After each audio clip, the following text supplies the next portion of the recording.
Bismillahirrahmanirrahim. Assalamualaikum warahmatullahi wabarakatuh. Syukur Alhamdulillah kita bisa berjumpa lagi di channel ini. Sholawat dan salam selalu dan tetap tercurahkan kepada junjungan kita Nabi besar Muhammad Shallallahu Alaihi Wasallam. Allahumma sholli ala Sayyidina Muhammad. Harapan dan doa saya, semoga saudaraku semuanya selalu diberikan kesehatan, dilapangkan rezekinya, diampuni dosa-dosanya, dan dipanjangkan umurnya. Amin ya Rabbal Alamin. Sahabat beriman yang dirahmati Allah, dalam 5 rukun Islam, salat adalah rukun pertama yang wajib dikerjakan. Ibadah salat juga merupakan tiang agama. Salat adalah kewajiban bagi setiap umat Islam sebagai bukti kecintaan kita kepada Allah. Ada 5 waktu salat wajib yang tidak boleh ditinggalkan, yaitu salat subuh, zuhur, asar, maghrib, dan isya. Jika ditinggalkan, maka akan mendapatkan dosa besar. Meskipun berada dalam kondisi yang tidak memungkinkan, salat adalah hal yang wajib dikerjakan. Meskipun tidak bisa berdiri, maka dibolehkan untuk duduk. Jika tidak bisa duduk, maka diperbolehkan berbaring, bahkan bisa dikerjakan dengan hati. Karena itu, sangatlah tidak logis apabila seseorang mengaku beriman kepada Allah, namun meninggalkan ibadah yang berfungsi sebagai tiang agama. Di berbagai dalil Al-Quran maupun hadis, Allah Subhanahu wa Ta'ala serta Rasulullah Shallallahu Alaihi Wasallam telah menetapkan dengan jelas mana salat yang wajib dan sunnah. Namun meskipun demikian, masih banyak yang menyepelekan salat.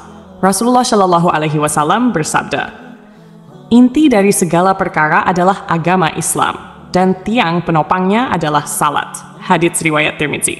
Meskipun salat merupakan tiang agama, namun bagi segelintir muslim saat ini, kedudukan tersebut kerap kali dianggap enteng. Alhasil, salat yang seharusnya mampu mendatangkan pujian dari Allah justru berubah menjadi ibadah yang sangat dibenci oleh Allah dan Rasul-Nya. Bagaimana tidak, esensi utama dalam salat adalah mencari ketenangan dan kekhusyukan. Mengerjakan salat harus dengan ketenangan dan kekhusyukan, atau yang biasa disebut dengan tumakninah.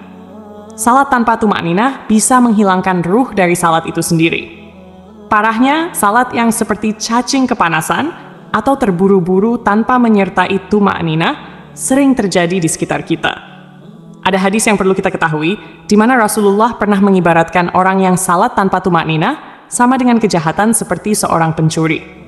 Rasulullah Shallallahu Alaihi Wasallam bersabda, "Sejahat-jahat pencuri adalah orang yang mencuri dari salatnya." Para sahabat bertanya, "Wahai Rasulullah, bagaimana dia mencuri dari salatnya?" Beliau menjawab, "Orang yang tidak menyempurnakan rukuk dan sujudnya." Hadits riwayat Ahmad. Kondisi yang dijelaskan dari hadis ini ternyata berangkat dari pengalaman Rasulullah bersama para sahabat. Hari itu, setelah Rasul selesai salat berjamaah, tiba-tiba seorang laki-laki masuk ke dalam masjid dan langsung mengerjakan salat sendirian. Anehnya, ketika salat, laki-laki itu melakukan gerakan rukuk dan sujud tanpa disertai jeda. Melihat hal itu, Rasulullah kemudian berkata di hadapan sahabatnya, "Apakah kalian menyaksikan gerakan salat laki-laki tersebut? Barang siapa yang semasa hidup melakukan salat seperti itu, maka dia meninggal tidak dalam keadaan Islam." Tak berhenti sampai di situ, di hadapan para sahabatnya, Rasul juga mengatakan bahwa model ibadah seperti itu ibarat burung gagak yang sedang mematuk darah, atau seperti orang lapar yang hanya makan sebutir atau 2 butir biji kurma tanpa pernah merasakan kekenyangan. Dalam buku Agar Sholatmu Makin Khusyuk, karya Syekh Muhammad Sholeh Al-Munajid, dijelaskan bahwa salah satu dosa orang yang mengerjakan salat adalah tidak memperhatikan rukun salat, yaitu tumakninah. Memang, tidak ada yang bisa menyangkal bahwa perkara diterima atau tidaknya suatu amalan hanyalah ketentuan Allah Subhanahu wa Ta'ala. Tetapi, sebagai umat muslim, kita juga harus mengetahui bahwa ibadah-ibadah yang telah ditetapkan rukunnya tak bisa diubah atau dilanggar. Oleh sebab itu, dalam salat pun tidak boleh sembarangan menunaikannya. Ada cara dan tuntunan yang harus sesuai dengan ajaran Nabi Muhammad Shallallahu Alaihi Wasallam. Dalam suatu hadis, Rasulullah Shallallahu Alaihi Wasallam bersabda, "Sesungguhnya, pertama kali yang dihisab atau diminta pertanggungjawaban dari segenap amalan seorang hamba di hari kiamat kelak adalah salatnya. Bila salatnya baik, maka beruntunglah dia. Namun, bila mana salatnya rusak, sungguh kerugian akan menimpanya." Rajin menjalankan salat tentu merupakan hal yang sangat baik dan mulia, namun tidak serta-merta menjamin seseorang menjadi hamba yang dekat dengan Allah Subhanahu wa Ta'ala. Lalu, Siapakah orang-orang yang rajin salat, namun justru jauh dari Allah? Dan seperti apa ciri-cirinya? 1. Orang yang lalai dalam salat. Sekalipun salat merupakan tiang agama, ternyata ada jenis salat yang sangat dibenci oleh Allah, yaitu salat yang dikerjakan dengan lalai. Pada hari kiamat nanti, ada banyak orang yang membawa salatnya kepada Allah, lalu salat mereka dilipat-lipat seperti pakaian yang kumal, kemudian dilemparkan ke wajah mereka. Allah tidak menerima salatnya. Bahkan ada yang celaka dengan salatnya, sebagaimana firman Allah dalam surah Al-Ma'un ayat 45. Maka celakalah bagi orang-orang yang salat, yaitu orang-orang yang melalaikan salatnya. Rasulullah Shallallahu Alaihi Wasallam juga pernah bersabda, akan datang pada umat Muhammad suatu zaman, banyak orang yang merasakan dirinya salat, padahal mereka sebenarnya tidak salat. Perintah salat adalah untuk mengingat Allah Subhanahu wa Ta'ala, sebagaimana disebutkan dalam surah An-Nisa ayat 43, sehingga kamu mengetahui apa yang kamu ucapkan. Yang dimaksud lalai adalah tidak mengetahui maksud apa yang dibaca dan dikerjakan dalam salat, atau tidak memperhatikan syarat, rukun, dan ketentuan-ketentuan lainnya. Akibatnya, yang diperoleh hanyalah kelelahan tanpa pahala. Rasulullah Shallallahu Alaihi Wasallam bersabda, berapa banyak orang yang salat, keuntungan yang diperoleh hanyalah payah dan letih. Salat seperti ini tidak akan menambah dekat kepada Allah, bahkan bisa menjauhkan. Rasulullah menegaskan, barang siapa yang salatnya tidak dapat mencegah perbuatan keji dan mungkar, maka tiada bertambah baginya kecuali semakin jauh dari Allah. Orang yang suka menggunjing orang lain. Allah Subhanahu wa Ta'ala berfirman dalam surah Al-Mudaththir ayat 42-48. Apakah yang memasukkan kalian ke dalam neraka sakar?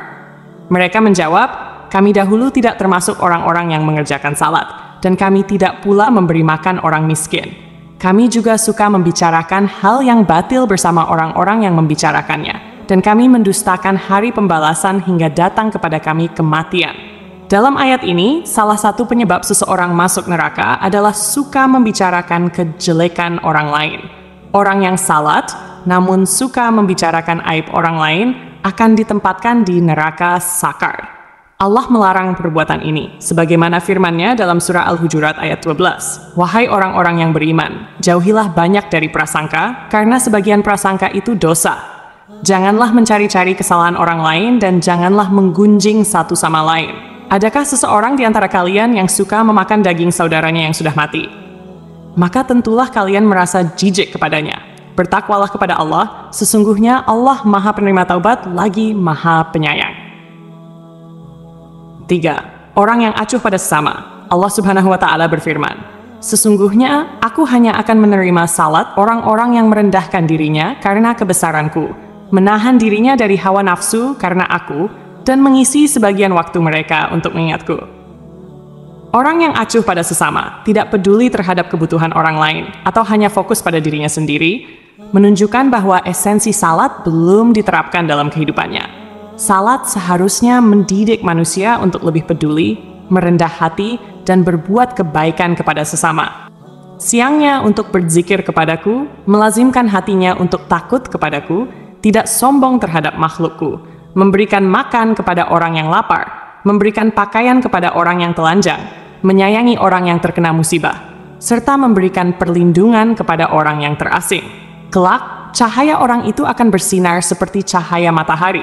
Aku akan berikan cahaya ketika dia dalam kegelapan, aku akan berikan ilmu ketika dia tidak tahu. Aku akan lindungi dia dengan kebesaranku, dan aku akan suruh malaikat menjaga dirinya. Jika dia berdoa kepadaku, aku akan segera menjawabnya. Dan jika dia meminta kepadaku, aku akan segera memenuhi permintaannya. Perumpamaannya di hadapanku adalah seperti perumpamaan surga Firdaus. Dalam hadis yang lain, Rasulullah Shallallahu Alaihi Wasallam menyebutkan bahwa salah satu cara mendekatkan diri kepada Allah adalah bersifat dermawan dan senang membantu orang lain, terutama kepada mereka yang sedang kesulitan. Rasulullah Shallallahu Alaihi Wasallam bersabda, orang yang dermawan dekat dengan Allah, dekat dengan manusia, dan dekat dengan surga. Sedangkan orang yang bakhil atau pelit jauh dari Allah, jauh dari manusia, dan dekat dengan neraka. Orang yang dermawan, insya Allah, akan menemukan kenikmatan di dalam salatnya. Ia akan memperoleh kenikmatan tersebut karena dijaga oleh para malaikat, diberi cahaya dalam kegelapan, dan diberi ilmu secara langsung oleh Allah yang masuk ke dalam hati sanubarinya. Orang yang ria.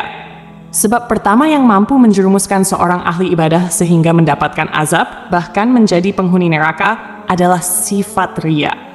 Hal ini terjadi apabila semua amal saleh yang dilakukan di dunia bukan untuk mencari ridha Allah, melainkan untuk pamer dan mengharap pujian dari manusia. Allah Subhanahu wa Ta'ala berfirman, "Sesungguhnya orang-orang munafik itu menipu Allah, dan Allah akan membalas tipuan mereka. Apabila mereka berdiri untuk salat, mereka berdiri dengan malas. Mereka bermaksud ria dengan salat di hadapan manusia, dan tidaklah mereka menyebut Allah kecuali sedikit sekali." An-Nisa. Oleh karena itu, sebaik-baiknya amalan adalah amalan yang dilakukan dengan ikhlas, murni lillahi ta'ala, hanya demi Allah. Cukuplah kita berharap kepada ridha dan balasan darinya, karena Allah Subhanahu wa Ta'ala adalah seadil-adilnya pemberi balasan. Menjaga hati dan niat merupakan hal yang harus kita perhatikan agar semua amalan tidak berujung sia-sia atau menjadi ria kepada sesama. Orang yang suka berdusta adalah salah satu dosa besar yang diancam dengan siksa pedih di akhirat kelak. Di zaman sekarang, kebohongan tampaknya sudah menjadi kebiasaan di masyarakat. Padahal, sekecil apapun kebohongan tetap dianggap dosa besar. Meskipun seseorang rajin salat dan beribadah, jika lisannya suka berbohong, maka salat dan ibadahnya akan sia-sia. Kebohongan akan menghapus amal-amalnya. Jika ia mati tanpa bertaubat, maka ia akan dimasukkan ke dalam neraka. Allah Subhanahu wa Ta'ala berfirman, "Sesungguhnya yang mengada-adakan kebohongan hanyalah orang-orang yang tidak beriman kepada ayat-ayat Allah, dan mereka itulah orang-orang pendusta." Berenah Aisuta, berbohong adalah salah satu ciri dari golongan orang-orang munafik. Oleh karena itu, kita sebagai umat Islam wajib menjauhi tindakan dusta, karena hal itu dapat menyengsarakan kita di dunia maupun di akhirat.